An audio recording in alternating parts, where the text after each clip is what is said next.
अब आदिगुरु शंकराचार्य भगवान पहले श्लोक के द्वारा तो पूजा करने में समर्थ नहीं हुए, है ना, सामर्थ्य नहीं, इस प्रकार से वर्णन कर दिया। अब अगले श्लोक के द्वारा कहते हैं संयोगवश किसी के द्वारा माध्यम से प्राप्त हो भी गया, ये खड्ड मजबूरी में क्या कर लिया, शिव जी की पूजा, तो राग था, बैठा हुआ था कि मैं शिव जी की पूजा किए बिना भोजन नहीं कर सकता, ठीक है ना, तो मुश्किल से उसने सामग्री इकट्ठी कर लिया, विष भी इकट्ठा कर लिया, मर्ग जाला भी लिए, खरीद लिया होगा, चलो समुद्र मंथन के द्वारा विष नहीं निकला तो सर्प का ही किसी का विष निकाल लिया, तो फिर भी कैसे पूजा करूं इतनी सामग्री इकट्ठी करने के पश्चात। पूजा द्रव्य समृद्धयो विरचिता पूजां कथं कुर्महे पक्षित्वं न च बहकीटित्वम् अपि न प्राप्तं मया दुर्लभम् जाने मस्तक मंग्री पल्लव मुमा जाने न ते हम विभो न ज्ञातम ही पितामहेन हरिणा सत्येन तद्रूपिणा। तो कहते हैं उमा जाने, उमा जाने, उमा यानी माता पार्वती, जाने यानी पति, यहाँ पर जाने का शब्द का अर्थ कर दिया पति, हे उमा पति, अच्छा है उमा जाने, है ना। तो यहाँ पर टीकाकार कहते हैं पूजा सामग्री के होने पर भी पूजा स्थान की ज्ञान न होने से कैसे पूजा करूंगा। यहाँ पर ग्रंथकार लिख रहे हैं चलो पूजा सामग्री हो गई, प्राप्त हो गई, क्या कही, पूजा सामग्री की तो प्राप्ति कर ली मैंने मुश्किल से, फिर भी पूजा की स्थान नहीं होने पर, अरे शिव जी का शिवलिंग ज्योतिर्लिंग इतना बड़ा था तो पूजा करें तो कहाँ करें, पूजा तो करना पड़ेगी, चरणों में करना पड़ती है और मस्तक पर चरणों करती है ना, और गले में माला पहनाते हैं तो ऊपर मस्तक को हाथ, मस्तक के ऊपर हाथ ले जाकर गले में माला पहनाते हैं। अब शिव जी का ज्योतिर्लिंग इतना बड़ा है तो आदि और अंत ही नहीं दिखता, तो फिर उनकी पूजा करूं तो कैसे करूं, ज्योतिर्लिंग को लेकर के यहाँ पर वर्णन कर दिया।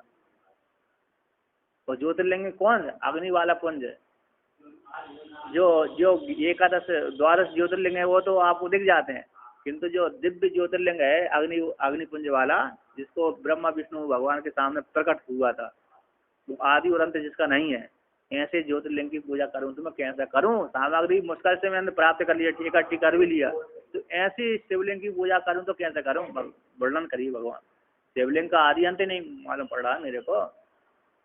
हे उमापते, उमा एन पार्वती एन जाया यश जिसकी है, ऐसी उमा पार्वती उमा जाने, यद्यपि, है ना, कहते हैं यद्यपि पूजा समृद्धयो वर्तिता, कहते हैं यद्यपि मैंने मुश्किल से पूजा की द्रव्याणी, है ना, पूजा द्रव्य समृद्धि, पूजा के जो द्रव्याणी, पूजा साधन वस्तुनि, उनकी जो समृद्धियाँ, पूजा मतलब द्रव्याणी यानी पूजा साधन वस्तुनि, पूजा के जो पूजा के करने योग्य जो साधन है ना, कौन कौन से साधन है, और तो दूध दही घृत शक्कर आदि है, पुष्पमाला है, वस्त्र आदि है, और खाने पीने का वो भगवान भोलेनाथ का सब नैवेद्य आदि है, तो सारी सामग्री मैंने कर ली, अतिशय रूप से इकट्ठी कर लिया। आपके भी श्रद्धा थी भगवान तो इकट्ठी कर लिया, मुश्किल से कर ली, है ना, मुश्किल से लाया, गरीब तो भक्त था भगवान, श्रद्धा से तो थोड़ा गरीब भी था, तो मुश्किल से गरीब से होने कारण थोड़ा थोड़ा ले आया, अब ले आया, क्योंकि भक्त प्राय कर गरीब ही होते हैं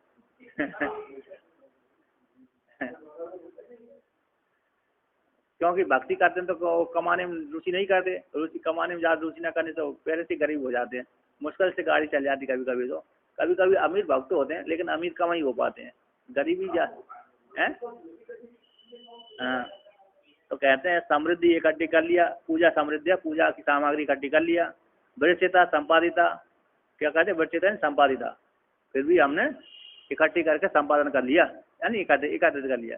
अब कैसे, तो यहाँ पर कहते हैं पूजाम कथम कुर्महे, पूजा द्रव्य समृद्धि हो वृक्षिता, ये बोलना पूजा के द्रव्य हैं, ऐसे द्रव्यों को हमने इकट्ठी कर लिया, फिर उस वृक्षिता इकट्ठी कर लिया और एकत्रित हो जाने के पश्चात ही कल्पिता, तो कल्पना कर ली कि इकट्ठी कर लिया, है ना, सामर्थ्य के अनुसार, तो फिर कैसे पूजाम कथम कुर्महे, बोलना मैं कैसे आपकी पूजा करूं, कैसे आपकी पूजा करूं, क्यों भाई कैसे करो, अरे पहले स्नान करा दो, जल चढ़ा दो, फिर उसको वस्त्र से पहुँच लो, फिर माला पहना दो, फिर वस्त्र पहना दो, फिर माला पहना दो, फिर चंदन लगा दो, भस्मी लगा दो, भोग लगा दो, आरती बता दो, पूजा हो गई। और क्या इसमें क्या विशेषता पूजा करने के लिए ना, पूजा करने के लिए कोई संबंध नहीं। मंदिर में गए, वहां पर पूजा कर दिया। तो पूजा कैसे करूं ना, पूजा न कथम अभी, किसी प्रकार से मैं पूजा नहीं कर सकता हूँ। क्यों? न किसी प्रकार, दुर्लभम दुष्प्राप है। आपकी पूजा भी कैसे दुष्प्राप है? कैसी दुष्प्राप है? कहते हैं पूजा करने के लिए मेरे को ये बनना पड़ेगी। कहना कहते पूजा भी मेरे से नहीं हो सकती आपकी। क्यों? पक्षित्व न व किटित्व न प्राप्त मया दुर्लभम। तो दुर्लभ जो पक्षित्व है ना, दुर्लभ पक्षित्व है वह मेरे पास में नहीं है। दुर्लभ पक्षित्व कब आए कि ब्रह्मा जी और विष्णु भगवान में झगड़ा हो गया। तो झगड़ा हो गया तो दोनों ने कहा, ब्रह्मा जी ने कहा मैं श्रेष्ठ हूँ, विष्णु भगवान ने कहा श्रेष्ठ हूँ। दोनों में झगड़ा भयंकर हो गया, लड़ाई झगड़ा हो गया, है ना। तो दोनों की लड़ाई झगड़ा को बंद करने के लिए शिव जी ने अग्नि रूप ज्योतिर्लिंग उनके सामने प्रकट कर दिया। अब उन्होंने कहा कि इसको ढूंढना है भाई, ये तीसरा कहाँ से आ गया, इसका आर्य तो देखते हैं। तो ब्रह्मा जी ऊपर चले गए हंस बन करके। क्या बन करके? हंस बन करके ऊपर चलेगा, और विष्णु भगवान बराह बनकर नीचे चले गए। तो कहते दुर्लभम पक्षित्वम, जो ब्रह्मा जी हंस बन करके ऊपर गए वो वंश है ना, वो भी वो हंस बनना मेरे लिए बहुत दुर्लभ है, कठिन है। दुर्लभ है, भयंकर कठिन है। तो दुर्लभ होने के द्वारा, दुर्लभ होने के द्वारा है ना, तो मेरे द्वारा पक्षित्व भी दुर्लभ है। तो दुर्लभ होने से फिर मैं कैसे आपके मस्तक को देखूं, क्या कर दूं? पक्षित्व भाव के, पक्षित्व भाव मेरे पास नहीं है, अतः हंस मैं नहीं बन सकता। हंस बनूंगा तो मैं उड़ करके आपके मस्तक पे फूल डाल सकता हूँ। पहले मेरे क्या बनना पड़ेगी? हंस बनना पड़ेगी, और हंस बनकर फिर उड़ूंगा आकाश में फूल पुष्प लेकर के, तब आपके मस्तक पे डाल सकता हूँ, है ना। किंतु मेरी हंस बनने की सामर्थ्य नहीं है। अगर मैं फूल के, अच्छा हंस बन भी गया तो वो मस्तक ही नहीं दिखते कहाँ है। मस्तक यदि हंस बन भी गया ना, तो मस्तक भी आपका, मस्तक ही आपको इतना बड़ा है को दिखता नहीं है कहाँ है मस्तक। मतलब जिससे ऊपर मैं माल आपके मस्तक के ऊपर माला पहना दूं, है ना। कोई व्यक्ति माला जब भी पहनाएगा हाथों में तो सर पर ही पहनाएगा, गले में डालेगा, पीठ में नहीं डालेगा, कमर में नहीं डालेगा, मस्तक भी डालेगा, गले में ही डालेगा। तो वह कहते हैं पक्षी भाव है, किंचन नवा नोवा, पक्षी भाव मेरे पास नहीं, तो कैसे मैं आपकी अरे पूजा करूं? क्योंकि पक्षी बन करके मैं मस्तक के ऊपर डालूंगा ना। तो ठीक है, पक्षी नहीं है तो आप चरण में पुष्प डाल दो ना। क्या डालो? चरण में। कहे चरण में डालने के लिए मेरे कीटत्व तो नहीं है, आता तो बराह रूप धारण नहीं हो पा रहा। बराह विष्णु भगवान क्या बने थे? बाराह रूप धारण किया था, तो बाराह भी मेरे पास में नहीं है, मेरे मेरे माया ना प्राप्त हूँ। जब बराह रूप में नहीं बन सकता तो नीचे कैसे जाऊंगा जल में? आपके नीचे पैर हैं, इतने नीचे घुस गए। ऊपर मस्तक चलो नीचे तो मिल जाएगा कोई ना कोई आधार, तो नीचे भी वो पैर ऐसे घुस गए, कहाँ घुस गए मालूम नहीं है। विष्णु भगवान तो बराह रूप भी मेरे पास नहीं है जिससे मैं उसको बराह रूप धारण करके आपके शरण ढूंढ सकूं। तो वो भी मेरे से सामर्थ्य नहीं है, ना अलम्बितम अलम नहीं है। तो फिर आते आता इसलिए थे आपके मस्तक अंग्री पल्लव, मस्तक मस्तक है ना, और अंग्री पल्लवम, अंग्री पल्लवम, अंग्री पल्लवम इति समझ। ये भी वो आपके मस्तक और अंग्री पल्लव कैसे हैं? मस्तक यानी मस्तक हो गया, अंग्री पल्लव में कोमल चरण, है ना। मस्तक यानी सिर भाग, सिर भाग को कहाँ जा रहे थे? ब्रह्मा जी जा रहे थे। और अंग्री पल्लव में चरण पादुका, चरण को दर्शन करने के लिए, जो कोमल चरण है उनको देखने के लिए विष्णु भगवान जा रहे थे। हे विभो, यहाँ पर संबोधन कर दिया, विभो व्यापक है, हे परमात्मा विभो, है ना। तो आपके हे विभो, हे परमात्मा, मस्तक अंग्री पल्लव इन दोनों को ना जाने, नहीं जान पाते। हे विभो परमात्मा, आपके आपके दोनों मस्तक और चरण पादुका चरण को मैं नहीं जान पाता। क्यों नहीं जान पाता? हीन किस्मत इस्मत, इसलिए नहीं जान पाता। हीन इस्मत क्योंकि ब्रह्मा जी ने भी ऐसे, ब्रह्मा जी ने पितामह ब्रह्मा के द्वारा और हरियन विष्णु के द्वारा तद रूप धारण करके, तद रूप ही कौन से रूप है? तद रूप से, यानी ब्रह्मा जी कैसे बन गए? हंस रूप धारण करके, और विष्णु भगवान बड़ा रूप धारण करके आपको ढूंढने के लिए, ब्रह्मा जी हंस रूप धारण करके कहाँ गए, मस्तक को ढूंढने के लिए गए, और विष्णु भगवान अरे बड़ा रूप धारण करके चरण ढूंढ के लिए गए। तो इन दोनों के द्वारा तत्व रूप से आप नहीं जान पाए। तत्व रूप से जब ढूंढने के लिए गए आपके यथार्थ रूप से, तो आपके चरण, ना तो चरण में पहुंच पाए ब्रह्मा जी, ना ही मस्तक पे ब्रह्मा जी मस्तक पे नहीं पहुंच पाए, विष्णु भगवान चरण पादुका चरण को खोज करने वो नहीं खोज पाए। कहते यस्मात् तथा रूप से, यस्मात् इसी तो तथात रूप से, यथार्थ रूप से, तत्व रूप से, यथार्थ रूप से, तद रूपिणा पक्षी रूपी और टिटी रूपिणा। तद रूपिणा मतलब पक्षी रूपिणा, पक्षी बन करके हंस, और किरीट बरार बन करके विष्णु भगवान, ये पिता माँ ब्रह्मा जी पक्षी बन गए, और विष्णु भगवान क्या बन गए, बरार बन गए। इन दोनों बन करके में कहते इन दोनों, ये दोनों ब्रह्मा विष्णु भी, ब्रह्मा भगवान और विष्णु भगवान भी पक्षी और गरुड़ बरार बन करके आपके चरण और मस्तक को नहीं ढूंढ पाए, ना ज्ञातम ना विदितम।